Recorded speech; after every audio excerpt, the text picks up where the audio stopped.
Are you ready? Let's do it. Are you ready? This live Are you talk. ready? Live Are you talk. ready? Yes, sir. Are you ready? All right. Greetings and welcome to Live Talk. I am your host, Arthur Jeremiah, alongside my two co-hosts, Minister Samuel. Hey, welcome back again to Live Talk, everyone. And my brother Yisrael-Scott. Peace. All right. And before we go to anything, let us go to our general statement and disclaimer. General statement. Live Talk is proudly powered by TBS Goodwill, Builders of the Highway Foundation, and Men of Purpose. Together, we're bringing about awareness to the everyday challenges facing individuals, communities, and our nation. We tell our stories, listen to yours, and always respect different perspectives. Want to share your voice? Email us at livetalkorl@gmail.com to be a guest, or if you would like to contribute to our mission, purpose, go to livetalkorl.com to give a donation. Disclaimer. Information provided during this event and others to come does not constitute the official opinion of Live Talk or its affiliate entities. It is strongly recommended that viewers seek independent expert advice regarding any topics discussed, as legal requirements differ significantly across jurisdictions and are subject to frequent changes. If you have questions or concerns, you can always email us at livetalkorl@gmail.com, or you can DM us on Facebook and or Instagram at Live Talk Orlando. All right, welcome back. And my brothers, how are my brothers doing today? Starting with you, Minister Samuel. How you doing, my brother? I'm doing wonderful. Top of the morning. Always a beautiful day when we can wake up and we can see the sun and understand that that is both a physical sun as well as a spiritual sun, if you can understand the antidote. Yes, sir, indeed. My brother Yisrael-Scott. I'm doing terrific, King. Like I say, it's a beautiful day out here. So all is golden in the land. Absolutely. And for myself, another masterful week. We're in the season of Feast of Weeks. So, we've been enjoying that. It's the harvest time. So we get to enjoy that, benefit from, the crop that we have sown, whether spiritual or physically. We get to benefit from that. So it's a lot of information and knowledge that has been shared. So just enjoying that. So for the family, just to give you a rundown of the show today. First, we have the minister word of today. And then right after that, we'll go to a short commercial break. And then right after that, we'll have our main topic, which main topic today is the mind is worth it, investing in mental health. And then we'll go to another commercial break and we'll come back with some community or world news. And then we'll end or conclude with either a reading or a quote from the host. So, with no further ado, Minister, what is the word of today? All right. Our word of today is going to be stigma. That is stigma, as specifically as it relates to mental health. So stigma is a set of negative and unfair beliefs that a society or group of people have about something. Stigma is a mark of shame or discredit. Stigma is a strong feeling of disapproval that most people in a society have about something, especially when it is unfair. Stigma is negative beliefs and attitudes held by the general public towards individuals with mental illness, leading to prejudice, discrimination, and other negative consequences. It is a mark of disgrace or infamy.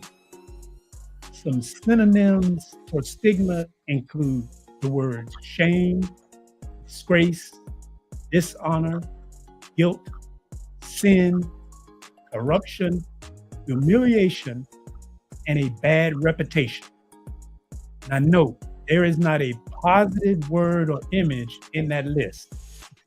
And it is because of this spirit of stigma that drives people away from getting or seeking help or investing in their mental health. All right. Stigma, as I read up today, I really appreciate that because we definitely deal with this within our community. So thank you for that word of the day, my brother. And we'll go to a quick commercial break and we'll be right back.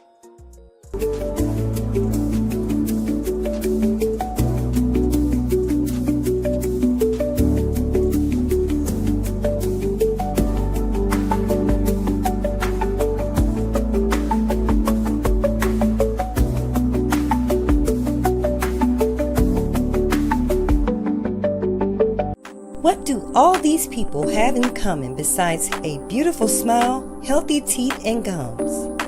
They all use Zadi toothpaste. Zadi toothpaste is made with all natural ingredients. Zadi toothpaste is fortified with moringa and baking soda. Zadi toothpaste is suds-free, making it an excellent choice for kids. All natural, fortified, and suds-free.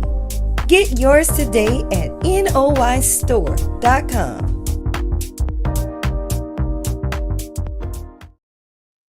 All right, so welcome back. And this the second topic of mental health that we're talking about. We're kind of closing out this month with this second topic. And our last show, we talked about faith and mental health and how your faith can be aligned with your mental health depending on how deep you are in your faith. But that doesn't excuse you from getting professional help. And today we're just going to get deeper into just investing into your mental health and what that looks like. So today's episode is all about the how, the tools, the rhythm, the routines that make mental health awareness a part of your everyday life, not just something that you reach for in a crisis. So just getting into it, my brothers, because we shared a lot of information in our last show.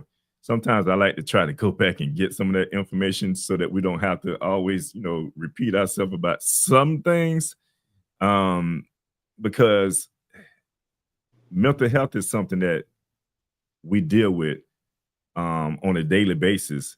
Some are aware of it, some may not be aware of it.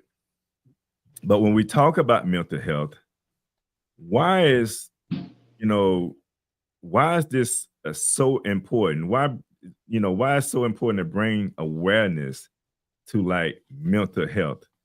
And Brother Yisrael-Scott, I'll let you tackle this one first. The reason that people need to become conscious of their mental health is because your mind is your most valuable asset. So in order to invest in that, to learn who and what you are, you want to learn what can trigger you to develop bad habits and what can trigger you into developing good habits. One of the most ancient adages is know yourself.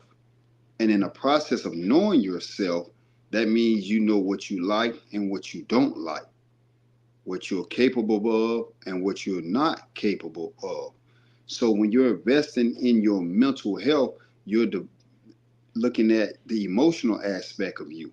You're understanding that, hey, my value system makes me feel this type of way in any particular situation or circumstance. And if it's a negative feeling, then you need to change the value system of it. And once you do that, then you can eradicate that negative feeling. So you have to invest the time, the energy, and the effort into learning who you are. That's the most important thing for any human being. That way you'll know how to modify your behavior into becoming what you want to be. The beautiful thing about humanity is our minds can be reshaped and remolded at any given time. We have the ability to alter the course of action that we're headed toward into a new course of action based on what we want out of life. So this is where setting goals come into place. And those goals are something that you're working toward, but you have to have daily intentions that you do that will eventually allow you to reach the goal. So you have to be intentional about your emotional behavior, about your social behavior, about your physical behavior. And this would allow you to know who you are. So if somebody was to ask you, hey, who are you? You would be able to espouse to them different traits, different qualities that will let a person know how you will respond in different circumstances based on the attributes that you allowed them to see that make up the DNA of your mental abilities. So it's extremely important to invest time daily in the development of that. You know, there's a scripture that says that the people are gods. Well, God, one of the denotation is a being that's fully cognizant of who it is. So as humanity, we have to learn who we are. And that's a lifelong journey, because as we grow, as we evolve, our value system changes. The things, as Paul said, we did as a child, we no longer do when we become adults. You know, when we was younger, we would run and do flips off of buildings, out of trees, off of cars. As you get older, you realize the danger in that. So you no longer do that. So you begin to evolve. So that's a very important aspect of you to invest in, is you. That's the best investment you can make. You're building you up to be the best version that you can be. Yes, sir. And then also, brother, your bones don't heal as fast as they sure. Truth. Yeah. All right, Minister.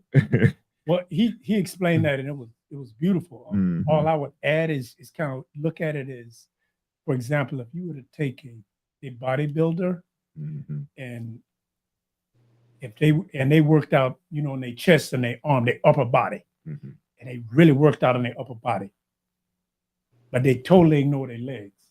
Mm. When they get up there and get ready to perform, or they got to go up on stage, their legs don't match the rest of their upper body. Well, that's what mental health is like. A lot we work on a lot of things, but when we neglect our mental health, we regret neglecting a very important part of us, which is the legs. Is sort of like our foundation. So it's like if you know, good bodybuilders, they'll work on their upper body, and then they'll turn on and work on their legs and their lower body. They have a systematic method of getting they get the total body. Mm. Our mental health is just as important, but because we neglect it, you know, it's like you're going to never win that competition. You're always going to be deficient, because it's like, okay, you did a great workout on the upper body, but you just totally neglected literally half of yourself. Right. Put more strain on your legs without building them up. You know, they say 1 in 5 U.S. adults experience mental health condition each year.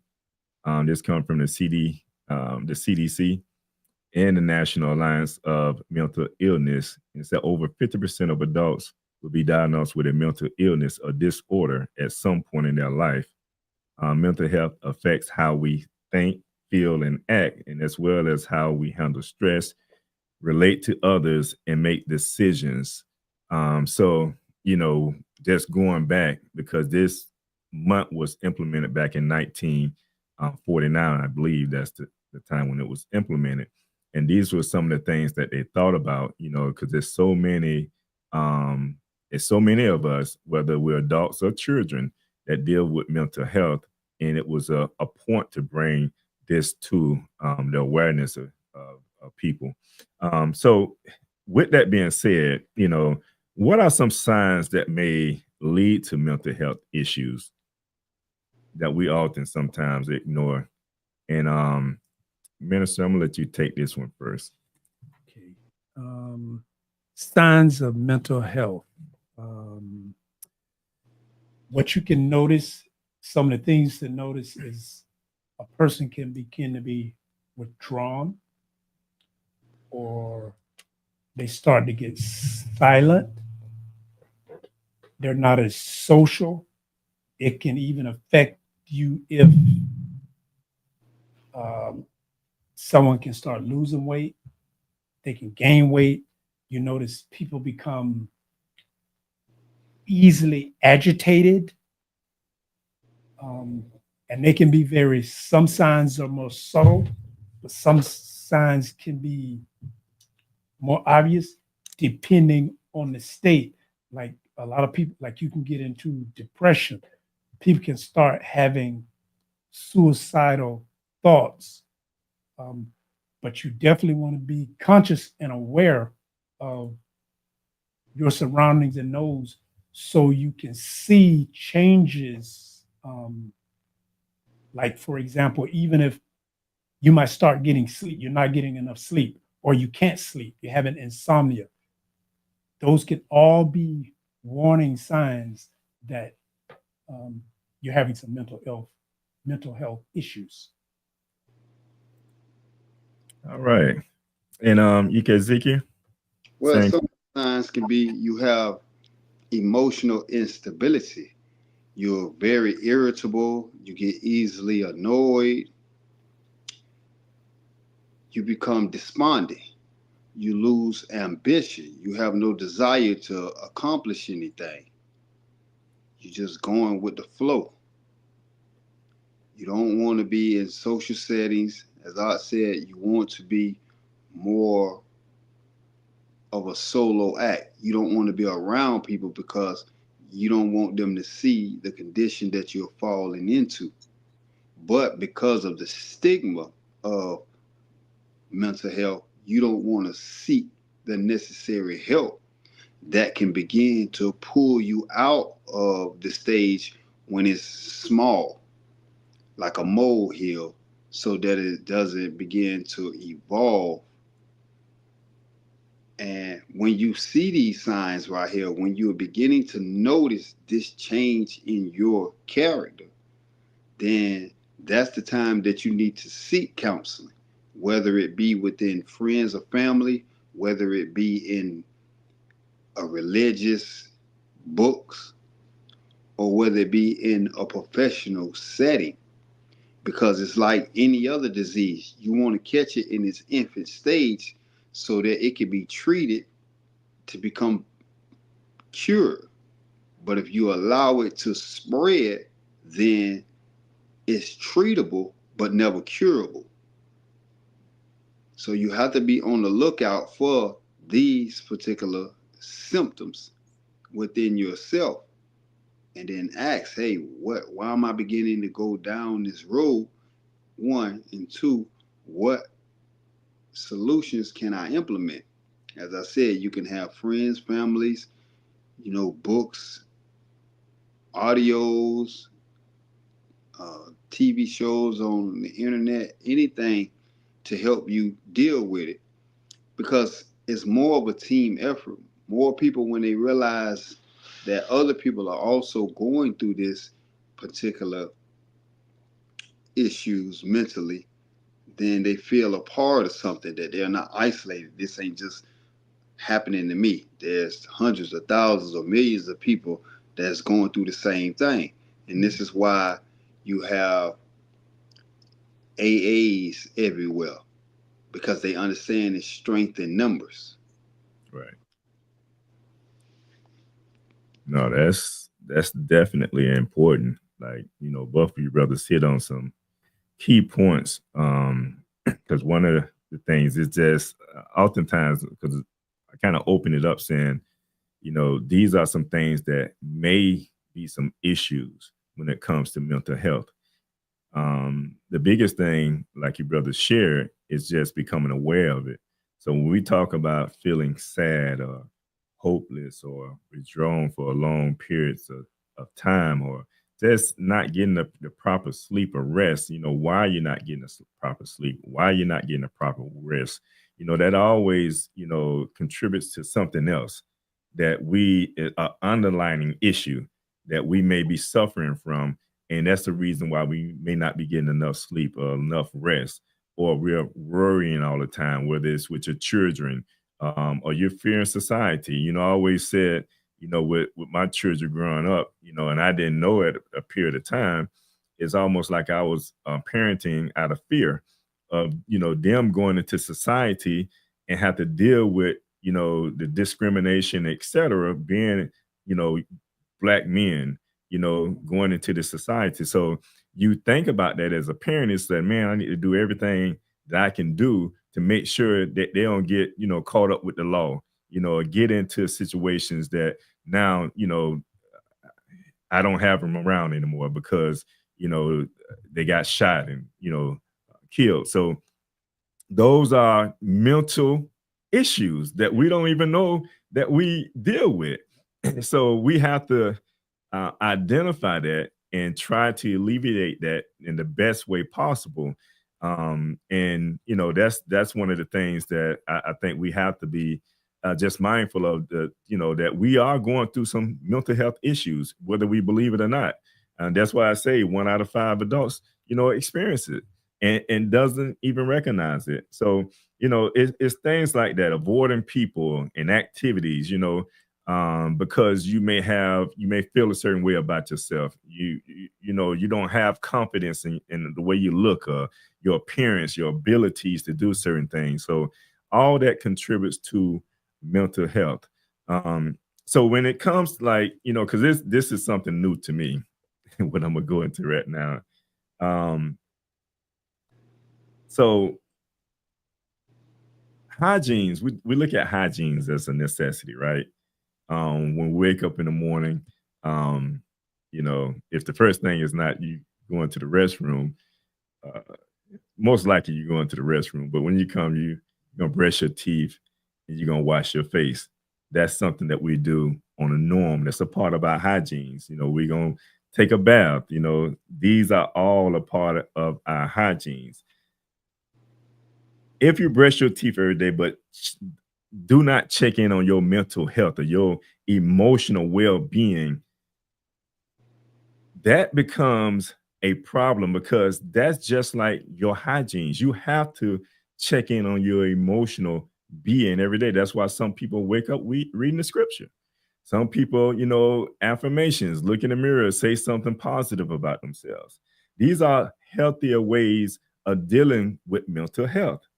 So my question becomes, so when we talk about like mental health hygiene, is like, what is it and why does it matter? Who want to take that first? I'll take it. I just want to add to what you just said and bring it out. Okay. When you was talking about worrying about your children as a parent, we do that. And it's been taught, it's normal because we know we got to protect our children. Mm-hmm. But that worrying about our children, that is actually a mental health issue. And if we're not realizing it, see, that's something we're not addressing, because you think as a good parent, it's your responsibility to worry about your children. You don't want them out getting shot. Yeah. You don't want them to be facing the world of this police brutality or racism. But that's a mental health issue. Sure is. And we don't even realize it. Mm-hmm. Right. And most of us deal with it, but don't realize it. No, that's real, and the and I'll say the crazy thing about it, there are other, mental illnesses that we deal with. That's within the scope of that, and those are some things that we truly have to become conscious of and mindful of, because otherwise, we go on life, going through, and we talked about stress last weekend. We talked about stress the week before, and how stress can literally kill you, when you're thinking about some of these things. But Yisrael, I'm gonna give you the same question when it comes to like hygiene, mental hygiene. What is it and why does it matter? Mental hygiene is cleaning yourself of any, we would say, bad habits, for example, because hygiene is that which is clean. It's a cleaning process. So if I have, for example, one of the biggest mental health issues everybody have, I believe, is anger. And we exhibit it in different degrees. And for each individual, it takes different degrees to get us to a certain breaking point of that anger.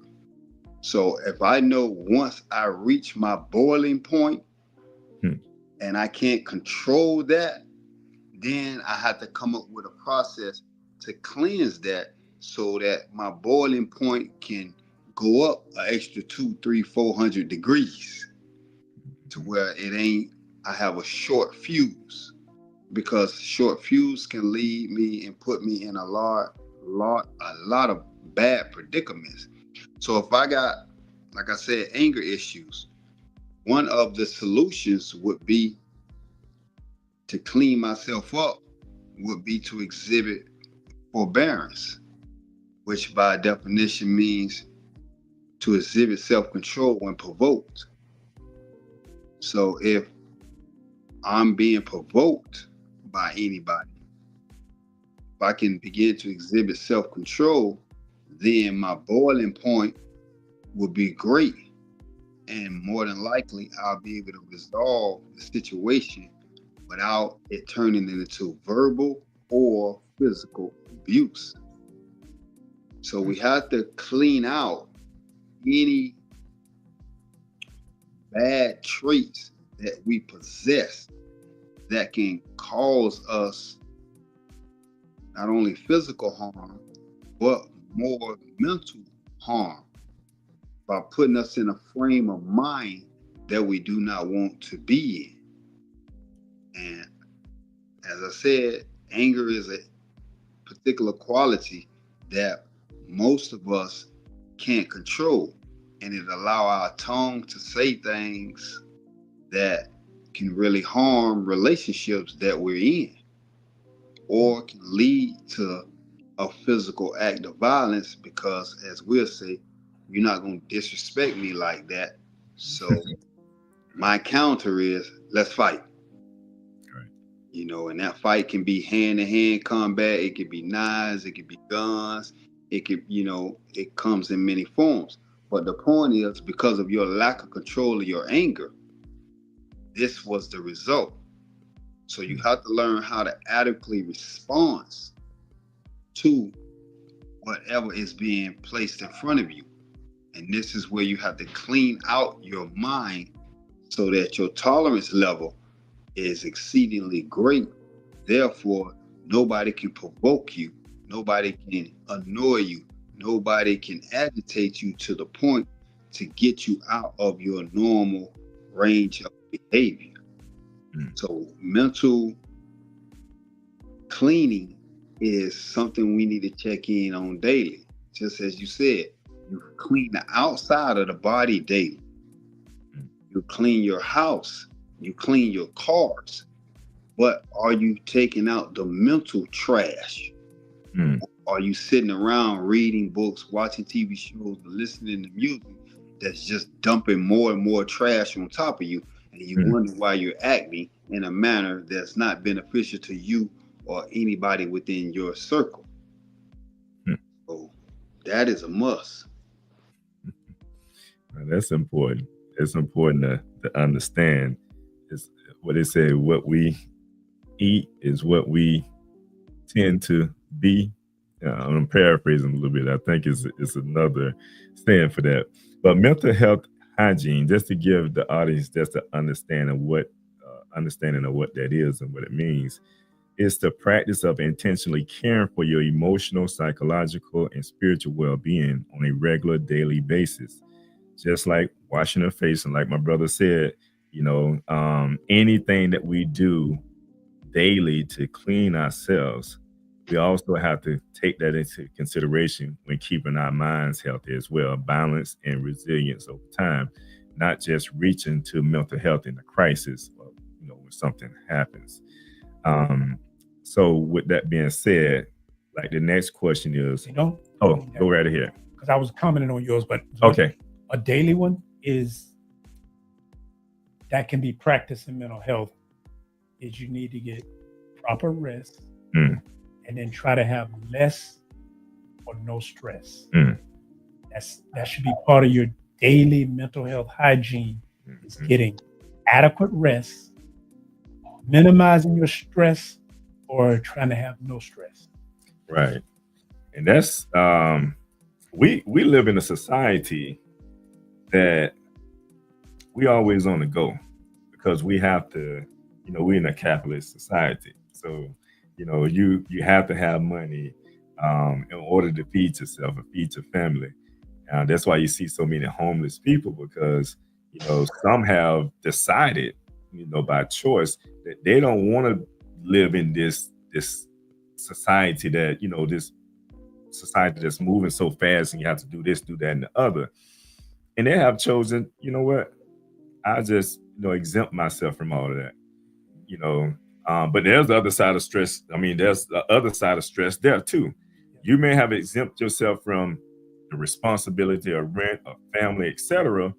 But now you're on the streets where you have personal property that you're trying to protect from other people that's on the street, or you dealing with certain situations there. So mental health, regardless of where we are and what we may choose to do, there's still a form of mental health that we deal with, on a daily basis that we have to address. So when it comes to this here, what's one of the habits or practices that one may do daily to support your mental health? And let me reword that. What's one habit you practice daily to support your mental health? What could you share? Now, for me, that's the one. Make sure you get adequate rest Mm-hmm. and seek to live your life with little or no stress. Mm-hmm. Protect you for your mental health, rest and no stress. All right. Same question for you, Ezekiel. Well, one of the things I do is positive affirmations. When I get up, I tell myself who I am.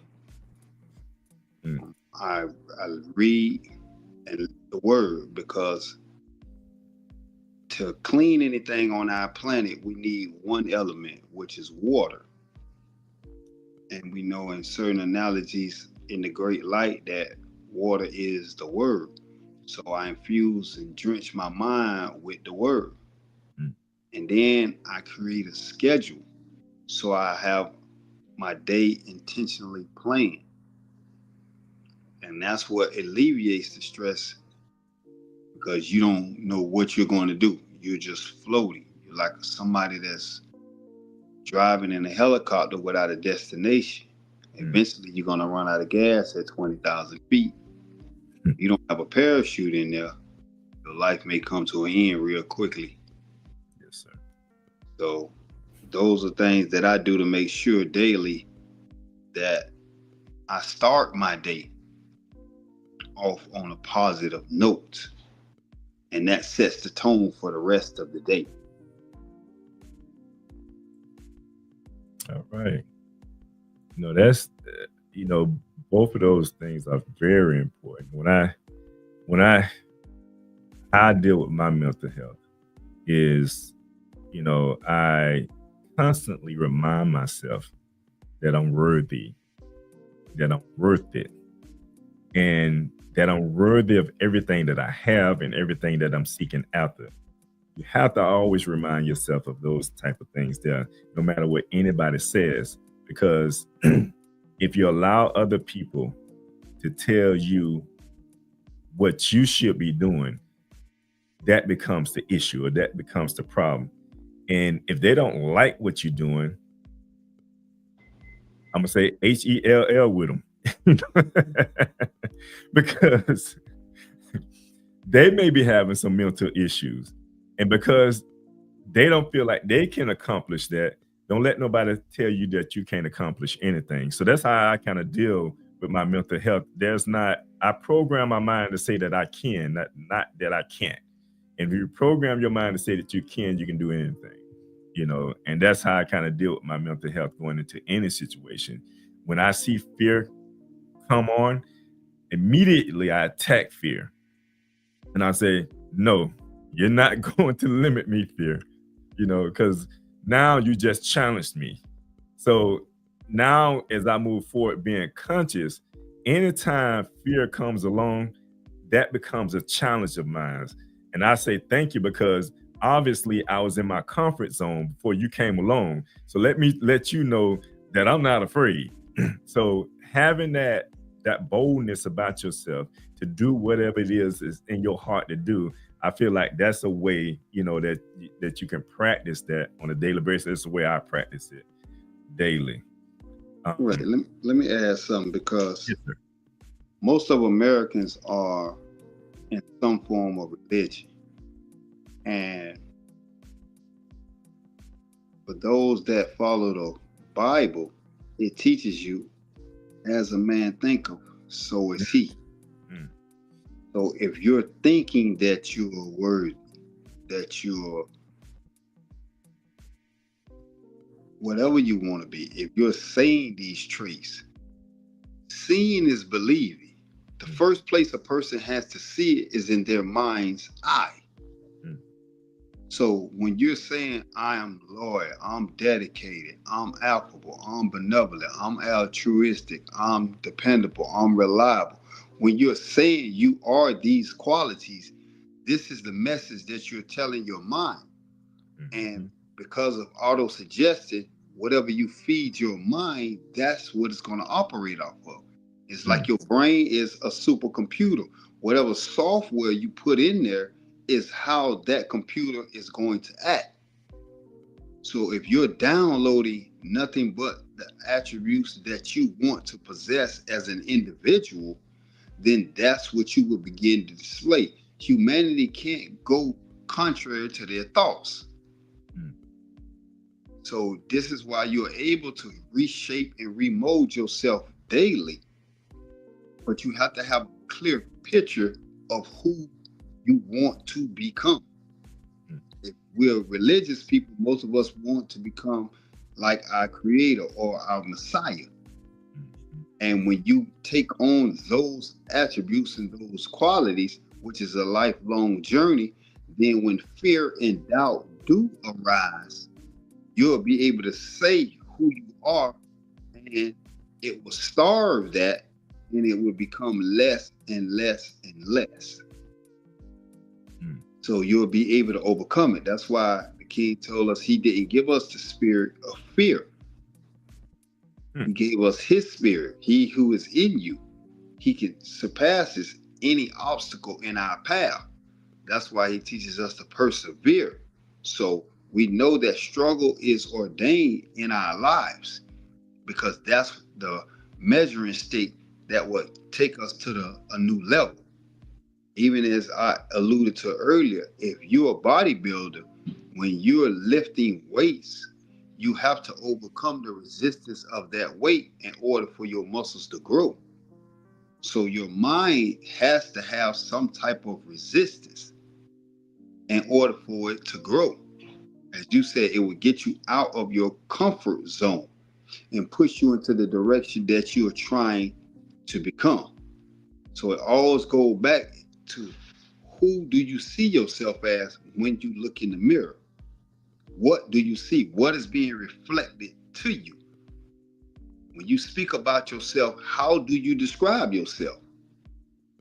The language that you use when you're speaking to yourself will be manifested in your actions.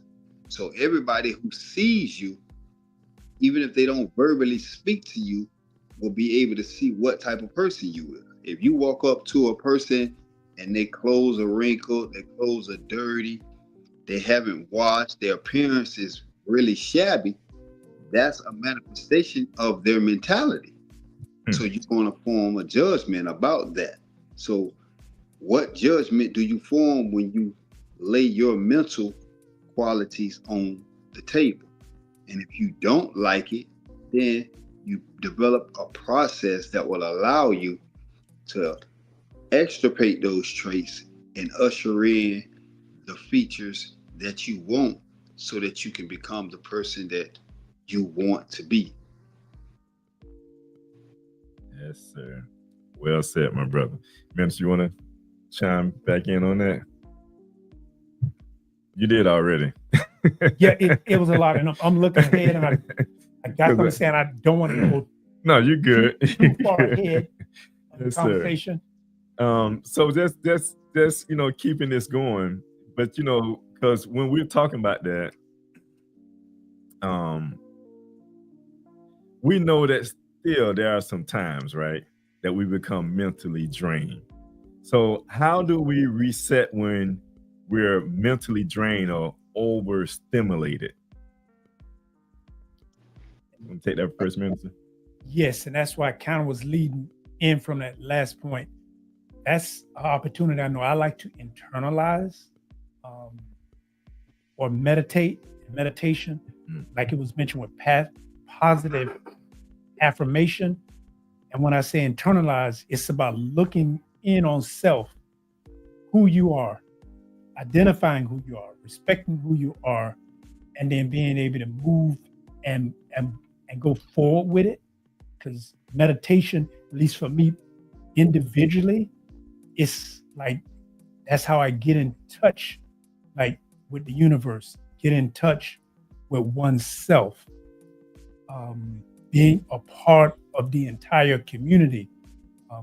And I do believe in prayer, but it's as far as mental health and internalize it, oftentimes it's like I hear the way people traditionally pray, but in my studies, I was taught and learned that prayer is communion, having a one-on-one with the Most High.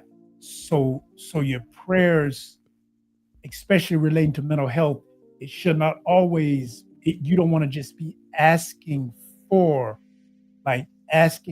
something, or I need you to do this for me, or how do I get out of this? But a positive affirmation in prayer is, if we're supposed to be like the Creator, He came as a solution. He came as a self-sacrifice. His prayer was, Father, here I am. Let me be your will. Use me as your instrument. So that the prayer and the meditation should be, how can I be the best that I can be? If there is a situation, give me the ability to change that situation. How do I become the best? How can I help raise others up? Not just myself, but others. So that, because we're talking about that resetting, and when you're drained, you have to be able to internalize. Don't look outside yourself. You should be looking within yourself to bring out the best that you can be. Because if you look at it from a negative perspective, you put yourself in a negative position. But if you look at it from a positive perspective, you put it in a positive position. It's like you'll never win a race, or you'll never win a sporting event if you don't go out on the field thinking that I can win. I'm going to go and give this my best. Most good coaches say you got to go out and give 110%. Or when you go out, you put everything in on that play. So you have to come out with the attitude that, I'm going to win. And generally, when you think like that, you will win. But if you come out thinking that you're going to lose, in most cases, you're going lost to lose. already. Because your mind tell you at that time, we lost. So whatever it is that you do, we gonna lose. Because you already said it. But no, that's so true and so powerful. And just, to that point, and be fine with the things that you can't control. Just understand the Yes. things that you can't control, and don't overstress yourself with those things. Yes. Yeah, see, that's where it is, like, and I'm saying the universe. There are things that's beyond your control. So you don't want to stress about those because they're totally out of your control. Right. But you do have things within your control.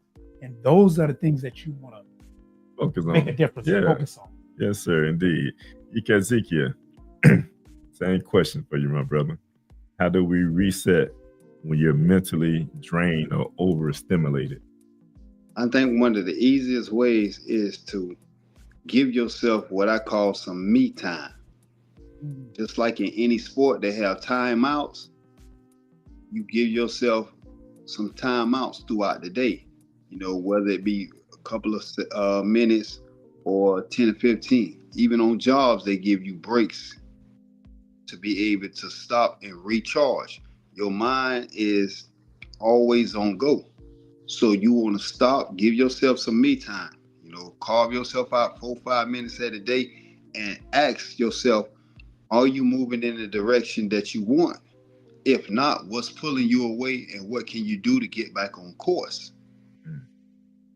And as you do that throughout the day, you checking in, you're paying attention to your mental health. Just like on a job, you're checking the clock to see when it's time to get off. You're checking to see where you're at. And as long as you're doing that, it will allow you to recharge because you'll be able to identify what's draining you. And then you'll be able to come up with a solution on how to get away from that right there. So I think it's something that needs to be done on a daily basis, because if you can start checking it on a daily basis, then it can't stockpile. So at the end of the week or the month, now you're just overwhelmed. You're drowning in it because you was dealing with it when it was small. In its infant stage, you was able to plug the hole in. So for me, it's just daily carving out a little me time to be able to analyze, am I moving in the direction that I wanted to go today? And if not, why? And then start working on a way to make sure that I can overcome that right there so it don't be the same obstacle the next day. And as you said, I focus my time and my energy on things within my grasp to control. I don't worry about things I can't control. I cannot control a hurricane forming out there in the ocean and coming through it. Right. I can't control me getting my hurricane supplies There and you getting go. in my car and moving out the way of it. Yes, sir. That's what you focus on. Control in this life what you can, and don't stress yourself out about what you cannot control. One of the mantras that I have is, I can't control what other people do or say. I can only control my response to what they do and say. So I focus on how to respond in a manner that's beneficial to me whenever somebody says or does something to me, whether it's positive or negative. It's all about how I respond.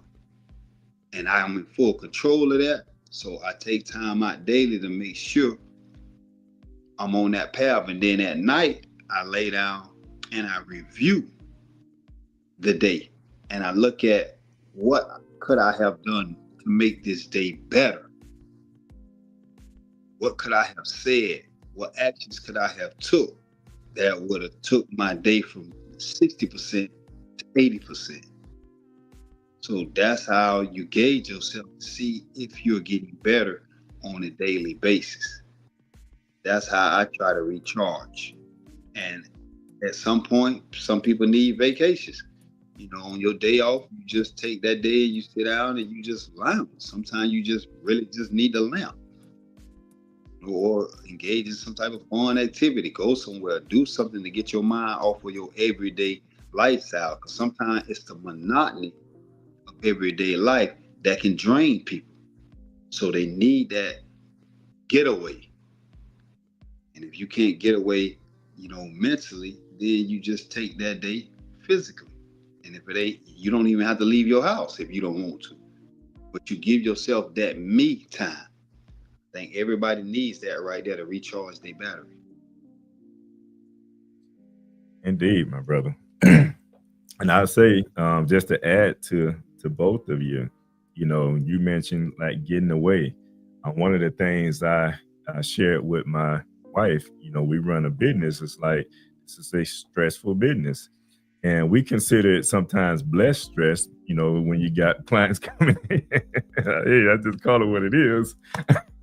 But you still have to reset. You have to reset. I think with so much technology in this society, it's taken away our creativity.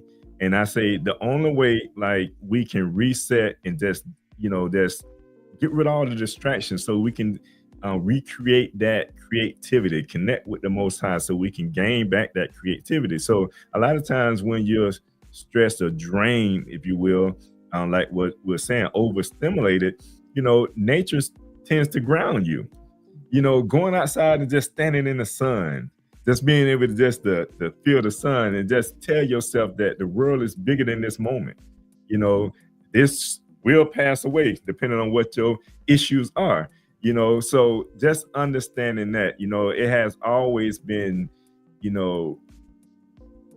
I would say, trying to think of the right word to use here. I would just, I'm gonna say delighting. When I go out into the sun and just be able to just to feel the rays of the sun and it just rejuvenates me. And I think, those are the times that I can just, de-stress myself and just be able just to connect with nature and just, have this new mindset and new thinking of how I'm gonna deal with the next hour or the next 2 hours, or how I'm gonna deal with the next day, etc. moving forward. We have to find ways and how we can reset ourselves from moments when we go through those stressful moments. So great points from each one of my brothers when it comes to that. And I think we all saying somewhat of the same thing, but giving good pointers when it comes to individuals and where they're at in their lives and what they can do. Because this is something I do. If I'm working, I can step outside and I just give myself a break. If there's too much, like, what? I ain't got to deal with this right now. Yes. Let me take a break. So those are the things that we just have to be mindful of. Like my brother said, be mindful of the things that you can control. The things you can't control, please don't stress yourself with it. It's only going to kill you and bring you down. But what, just moving along, if my brothers don't have anything else to say on that, what boundaries change your mental health the most? I like to start on that one. For me, it's like setting limits and being able to say no. Mm-hmm. It kind of prevents burnout. It stops you from having resentment because it always feels like you're sacrificing your needs. And then you have to be able to set like physical boundaries, emotional, workplace, verbal, and relationship boundaries. But it is okay to say no. If it's something like, if it's going to those boundaries, it's okay to say no. Because not that you can't go ahead and do it, but if it's going to lead to some stress or some discomfort, or it's going to cause you to have a mental issue, it's better to say no. Because, for example, let's just say if it was in a workplace situation, there may be someone better qualified to do it than you.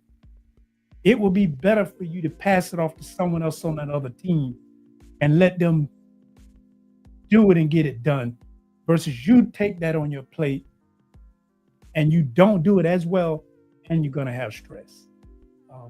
So it is okay to say no, especially when it protects yourself.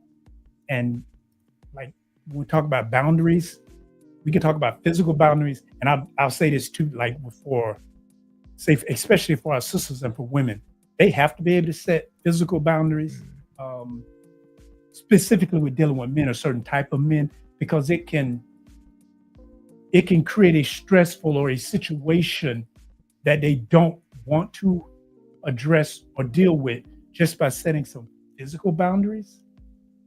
So physical boundaries are important, but I say, like, for me, like with as a man, there are people of a certain mindset. You showed a clip. I don't know if we go see that today, but if there are negative people, or there are people who are of a mindset that you know will agitate you, y'all think totally different, it is okay not to be around those type people. Right. If there's a gathering and they're doing something, that's a perfect opportunity for you to exit stage left.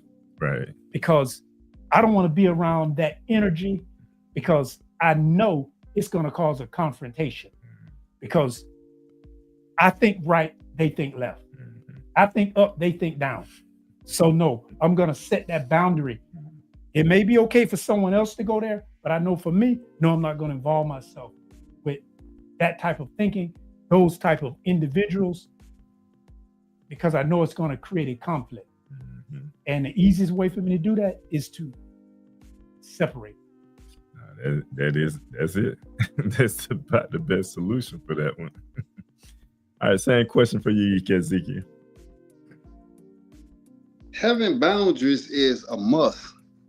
Everybody has boundaries. Let's look at the physical limitations of humanity. You know, when I was younger, I saw Superman, and I said, hey, I can do that. And I leaped off a small building, and I didn't fly, I fell fast. So I understood the physical limitations of the body. So that means the mind has to set up boundaries in order to protect itself. I know psychologists say a traumatic event can occur to a child and the mind will block it out. And it'll develop amnesia of that particular event until a certain time that the mind has developed enough to where it can deal with it. So when they're interviewing these children, they can't remember it. They know something happened, but they can't remember details because the mind is protecting itself. So humanity already comes equipped with boundaries. So according to what you're trying to accomplish in your life, you also set those boundaries. If you're trying to be in a monogamous relationship, then your boundary is you're telling your partner that, hey, you can only deal with me. And having these particular boundaries is what you feel is going to create peace and happiness in your relationship. So whether it's friends, families, workplace, each place has a boundary. Most jobs have a dress code. That's a boundary for them. They want you to present yourself in a certain manner that represents the company in a best light. So each individual has to have those same boundaries in their life. I know in our households with our children, we put boundaries on. We have rules that govern the house in order for the house to run at its best capacity. And if you violate those boundaries, then there's punishment placed on that particular individual who violated that boundary. So the question gets to be is, when you set mental boundaries for yourself, do you have a method to where you punish yourself if you violate those boundaries? That's where I think most people fall short, because if somebody breaks in your house to steal all your property and you catch them on their way out with your property, you're going to punish them in some manner because they violated the sanctity of your home. So how do you administer punishment to yourself when you violate your own boundaries? And some of us, if you don't have boundaries, then you can't wonder why your life is in the state that it's in, because you don't have boundaries to put it in a position that you would truly want it to be. So mental boundaries will keep you within a scope. Religiously, the king gave rules and commandments that were mental boundaries in order to produce heaven on earth. If you get in your car, there's boundaries. They got these lanes they want you in. They want you stopping at these red lights. And if you disobey those boundaries, then you could either lose your license, you can get big fines. There's some type of punishment that falls swiftly to discourage that type of rebellious behavior when you're driving. So no matter where you at in this life, boundaries are set for humanity in order to enhance the quality of our living. So that same boundary has to start with the individual. And that goes back to what I started with. The individual has to know themselves, know what they want in life, and then set the boundaries that will make them accomplish that. All right. Before I say anything, just because you made some good points, and I just want to share an example, but also want to acknowledge our brother online, Corvette Carter.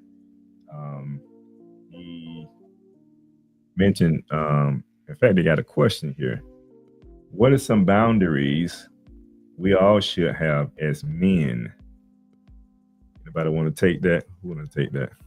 And this may answer part of that. And for an example, like when he mentioned, do we have punishment, or is there let's say if there's consequences for breaking the boundaries?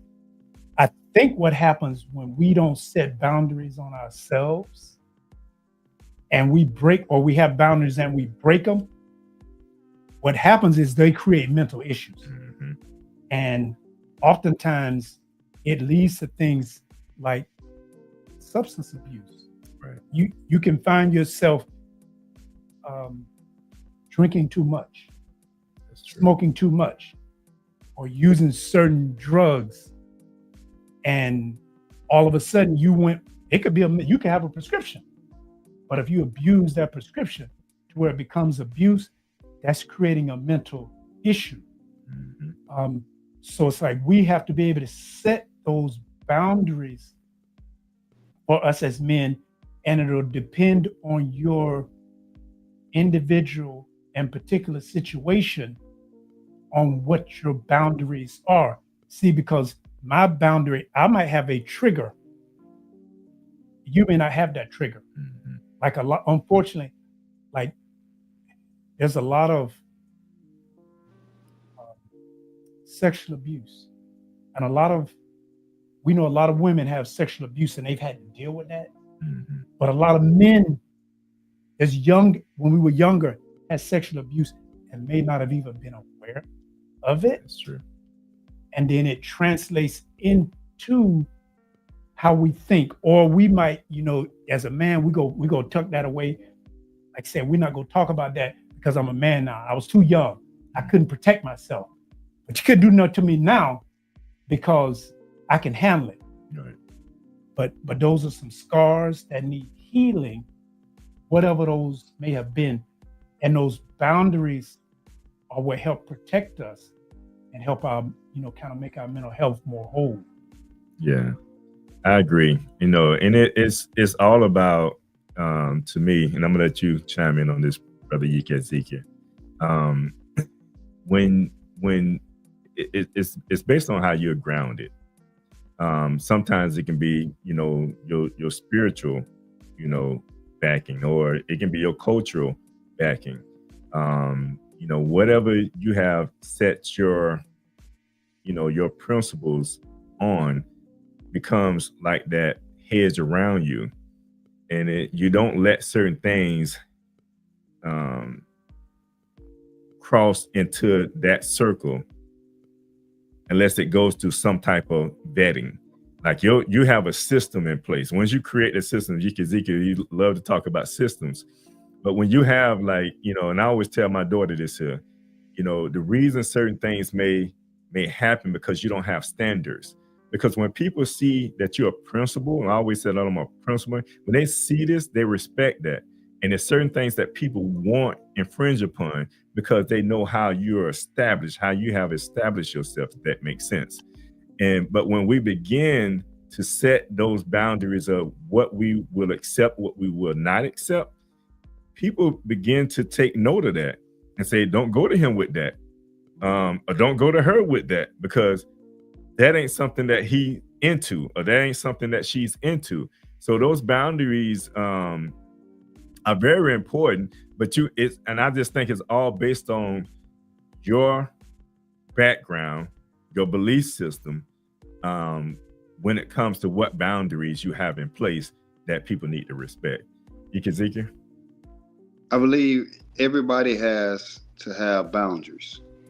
You have to have financial boundaries. You have to set goals of what you want monetary wise, so that you don't just go and spend all your money at the casino and can't pay your rent and get put out. Right. So you have to set up those boundaries on how much money you're going to spend on just non-essential things.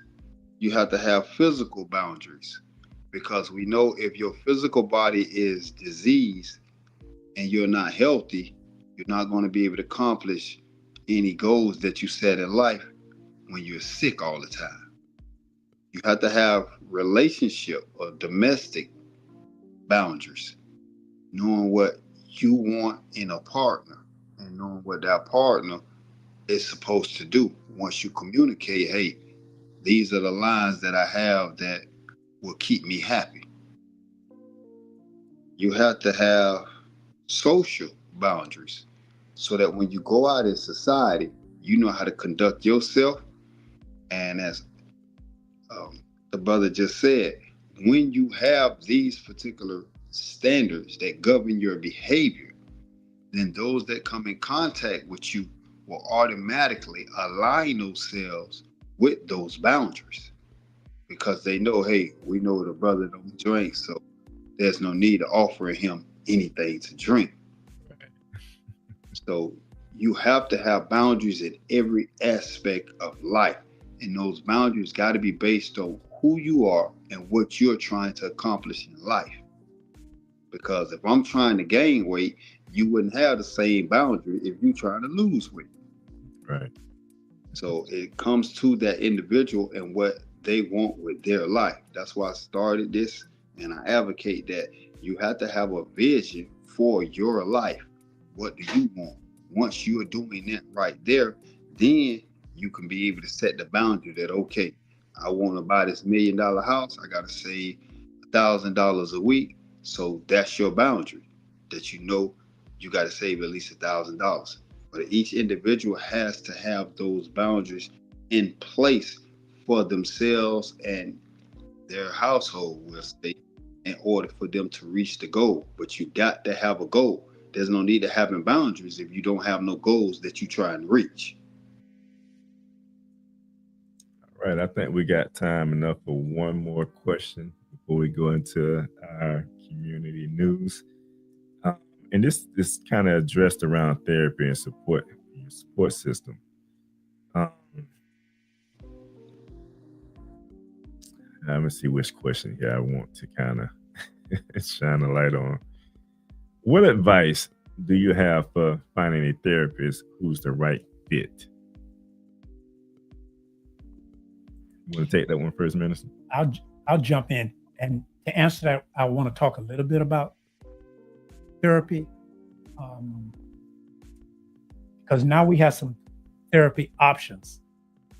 Telehealth is available, and it's easily accessible from the comfort of your own home or your office. And with only 4% of the psychologists in the United States being Black, that's what the statistics say. It's only 4%. It's not a many, but that makes it a popular option, because if you do telehealth, it'll give you an opportunity that you can reach out, maybe preferably within your community, but if it had to be outside your community, you could do it telehealth. But you should also be aware of seeking proper care, be it a psychologist or a therapist, depending on your condition or your situation. Mm-hmm. Because psychologists they normally diagnose mental health conditions, and they generally focus on like research and teaching, often with an emphasis on understanding and treatment or treating the underlying causes of the issues. while therapists, they focus on providing support, guidance, coping skills, while their clients will help improve their mental well-being. So it depends on where you are, what your situation might be, so you can make sure you're looking to get the proper help or treatment. And I will go a little bit back to the stigma. Is talking to someone about your mental health is not a weakness. It's like, I know in our community, we were taught, I don't know about the rest of you, but I know we heard that that's not for us, that's for them other folk. Right. You know, we went through slavery, we should be able to deal with anything. And all of those other thoughts, but because it make you feel like you're weak, but it's actually a strength to acknowledge that you have something that you need to get fixed and what it is to be fixed. That's just like having a nail in your tire and saying, oh, I'm gonna keep on riding, it don't matter, I'm gonna keep on riding. That tire gonna go flat. Right. And if you driving on I-4 on the interstate and it goes flat, that is not a good thing. It's better to stop, get the tire repaired or replaced. Same thing with your mental health. You got to be able to look at what do I need and then getting it. Yes, sir. Indeed. Ezekiel, what's that? I think the best thing is to look at what you're trying to accomplish. What's your goals in seeing a therapist? And then you will go down and you will look at the reviews of each therapist and see who has a specialty in the area that you're trying to address within yourself. Because if I'm going to get my car fixed and I have a transmission issue, then I want to find somebody who excels at transmissions. I'm not going to get the best dude who do tires. So you have to look at what's your wants in the mental health area and then research and find the best person that can, again, address that particular issue that you're trying to get done. Yes, sir. And to both of your points, you know, like you mentioned, you know, when it comes to a therapist, it's almost like, you know, having a pair of shoes, like was mentioned. You talked about your example was to, you know, repair. You don't take your car to, person that, you know, specialize in tires if you need, you know, your radiator fixed or your transmission replaced. So it's all about the right fit. You know, whatever you're going through in life, you want to have that person, not just somebody that says they're qualified to do it, but somebody that's qualified in what you're dealing with. So great points from both of you. I think that kind of kills this time. So we're going to go to a commercial break and we'll be back with our community news.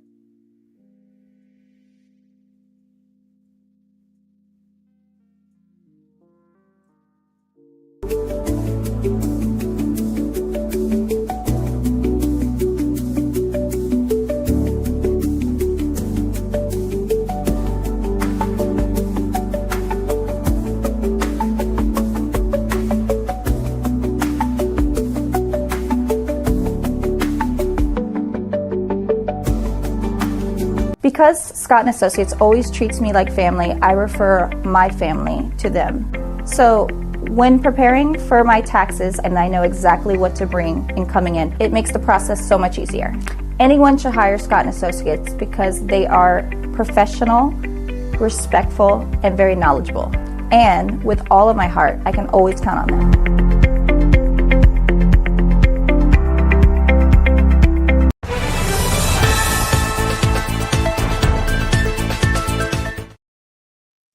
All right, so we're gonna be talking about something today that it was just brought to my attention because I didn't know, and they're gonna be talking about the town in Ohio, and I forget what part of Ohio, but it's a news clip that we're going to listen to, and then we'll come back and talk about it.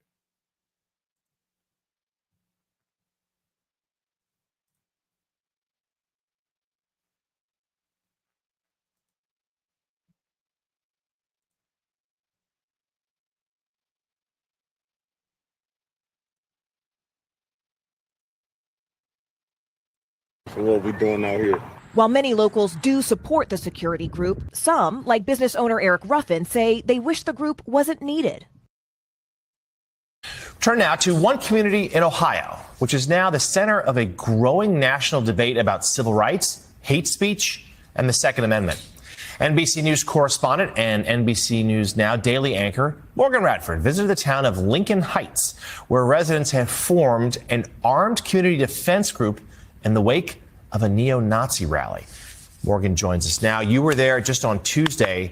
What did the residents tell you about what's going on? Yeah, I was there just this week. John, it was fascinating because what's interesting is that this town was founded during the Great Migration back in the 1920s as a refuge for black citizens, which is why it was especially painful when neo-Nazis suddenly appeared in this 3,000-person majority black town.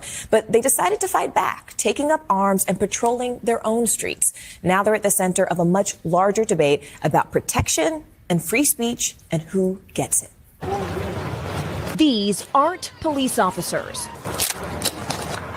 or soldiers. We're business owners, we're fathers, we're sons, daughters. These are civilians, members of the Lincoln Heights Safety and Watch program. It's a duty. Okay, let's go. The duty, protecting their neighborhood, the majority black village of Lincoln Heights, Ohio. After neo-Nazis held a rally here last month, carrying rifles, waving swastikas, and hurling racial slurs, just moments before children were let out of school. At the time, law enforcement officials said the neo-Nazis did not break any laws, but an investigation by county prosecutors is ongoing. Weeks later, the KKK came with these flyers. First African-American community above the Mason-Dixon line of staff. Safety and Watch Group spokesperson Durrance Daniels says the police did not do enough, which was more chilling because the town was founded in the 1920s as a safe haven for black residents. Lincoln Heights is our home. If somebody broke into your home, you call the police, and the police says, you know, if they do it again, we haven't broken any laws, so we're just going to allow them to break into your home again. What would you do? Are you worried at all that having a potentially armed response could just create more friction, create more danger? I'll answer that by saying I've never felt safer as a black man in my community than I have right now. The mayor of Evendale, which oversees the police force that responded that day, said in a statement to NBC News, "Our emphasis on de-escalation and public safety resulted in the incident's resolution without injuries to any of the persons involved." But residents here say they can't afford to wait. Every day, the Safety and Watch Group escorts children to school and patrols the streets. Why do you all wear masks? Those Nazis, we have reports of them finding our backgrounds, so we're not hiding ourselves from the residents, but we're protecting our family from what we're doing out here. While many locals do support the security group, some, like business owner Eric Ruffin, say they wish the group wasn't needed. We don't want to become what we hate. You know, we don't want to become a group of people that walk around feeling like we have a reason in America to have to protect ourselves. And this community Stand up. Stand up. Is not backing down.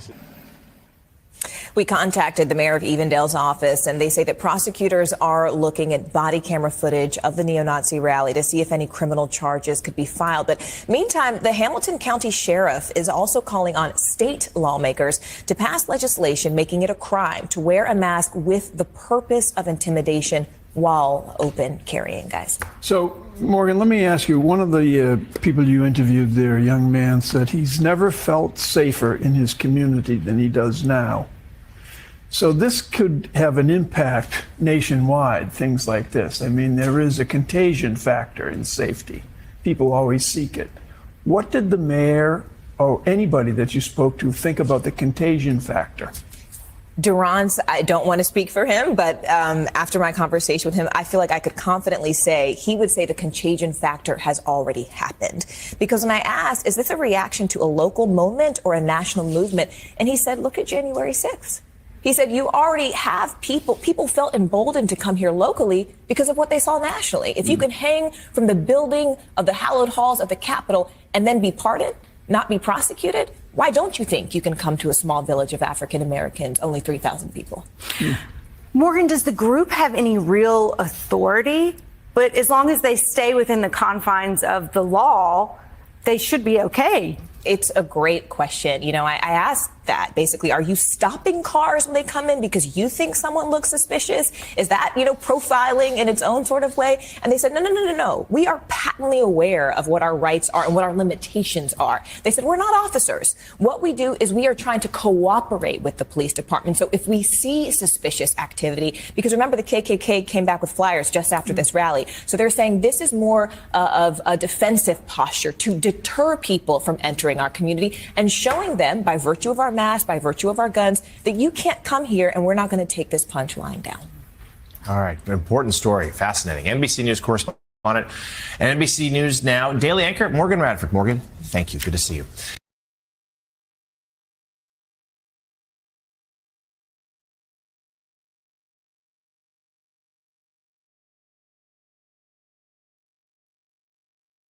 Make sure we're back on stage here. Back. but as we can see, this was a story that was about a couple of months ago. And I didn't know that, you know, Lincoln, I think it was Lincoln Heights. It's an all Black community, 3,000 people in this community. And you would think nowadays, this type of intimidation is not happening around our country, where you have groups like Nazis and the KKK coming in, intimidating our children, because they said it was happening when the children were getting out of school. Yeah, and I hadn't heard that one. But I tell you what, it was very refreshing to see the people in the community to stand up and decide that we're going to be proactive and we're not going to wait until after the fact to be crying and bemoaning and begging help from the police or the state after one of our children have been killed or hurt. No, let's be proactive so it doesn't happen. Right. I think that's a beautiful thing. No, it is. What do you think about it, Yisrael-Scott?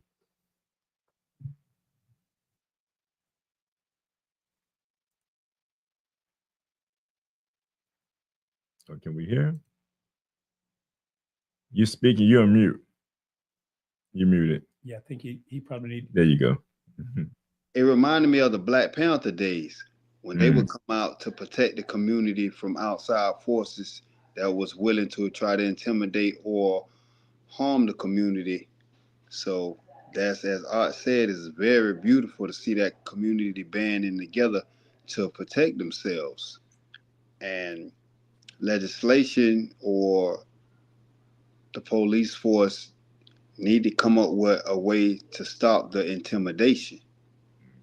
Because as you said, we know that this is the racial, but we know even in this day and age, there's going to be racial tendencies in America. I mean, this is why you have groups like Black Lives Matter.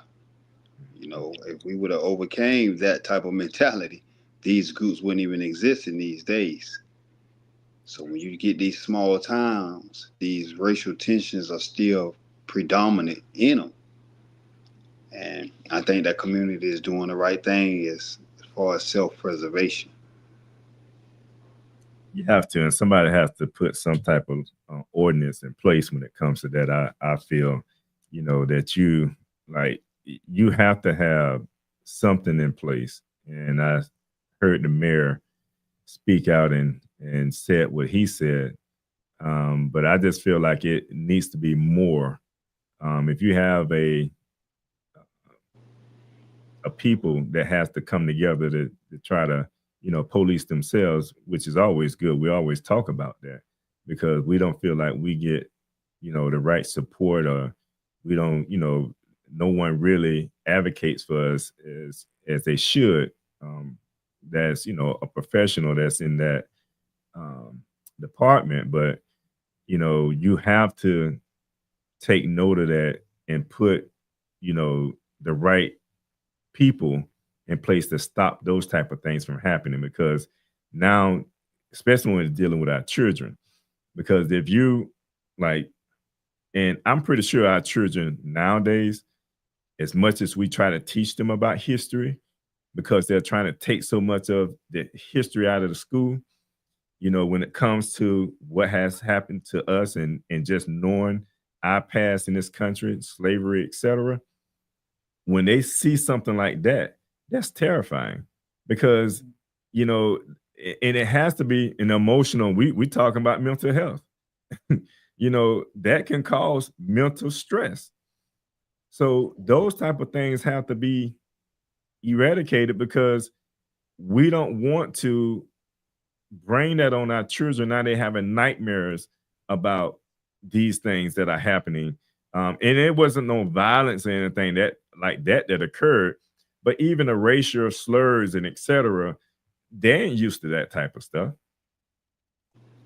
No, and I'll go even farther than that. You definitely want to protect the children, but it's a sign of the times, and we have to be conscious of self. If you have a local government like passing law, when it Second Amendment and First Amendment, hey, but when it's hateful, when you say KKK, you don't have to be a child. If you're in my era, that brings back a whole flood of hatred, emotion, terror that triggers a mental response. Right. See, they didn't respect boundaries. So when you cross those boundaries, now that's why I say since they crossed the boundary, now we got to put up a wall and a barrier to say you will not cross this boundary. I don't care what the police and what the sheriff says. We will put up this boundary because you crossed it.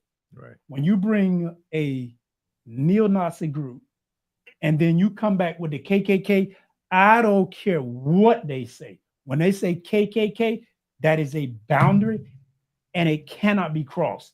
You can't whitewash it. They don't have free speech because I know every word that comes from your mouth is about hatred and the destruction of Black, brown people, anybody other than white males. If you're not a white man, that message means hate and destruction. You can't color that for me. So I think they've they crossed the boundary. I think they put up the perfect boundary.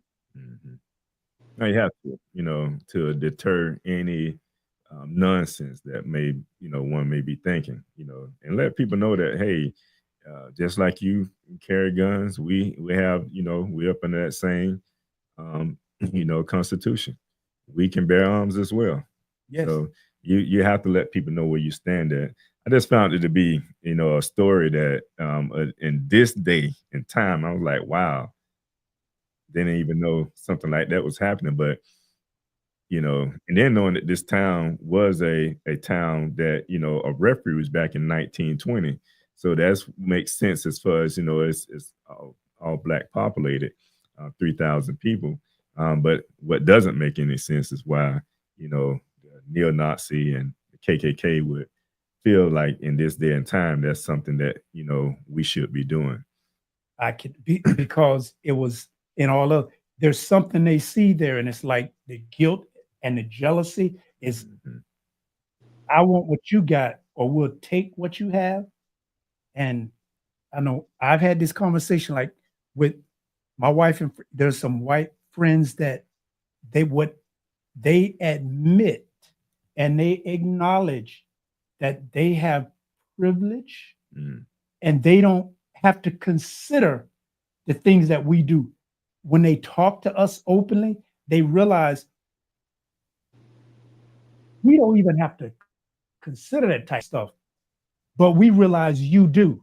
So for the average white person to have a neo-Nazi saying something that may not mean anything to them.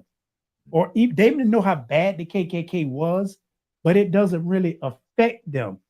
But that affects us. Totally different. Totally different. Indeed. Yes, sir. Well, we come to the end of this program. So at this time, I start with you, Brother Yikizika, in the final words. Yes, continue to invest in your mental health daily so that you can become the person you were destined to be. Yes, sir. Absolutely. Minister? Yeah, and it is definitely okay to take care of yourself and your mental health.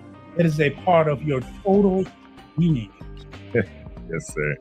And I leave you with this Romans 12:2. It says, be transformed by the renewing of your mind. I say our mind is very powerful. Whatever we tell it, it will do. Let's speak life into it, and it'll guide you in the right direction. And I say from the host, peace and prosperity, and from Live Talk, we are out. Thank you for watching Live Talk. You can follow us on Facebook, Instagram, and YouTube at Live Talk Orlando. Please subscribe to our YouTube channel. Hit on the notification button so that you can see more videos like this. You want to join the show? Email us at livetalkorl@gmail.com. You can also follow the host on Facebook and Instagram at Arthur Jeremiah. And visit the website, thenoystore.com, to pick up your copy of The Spiritual Significance of a Name.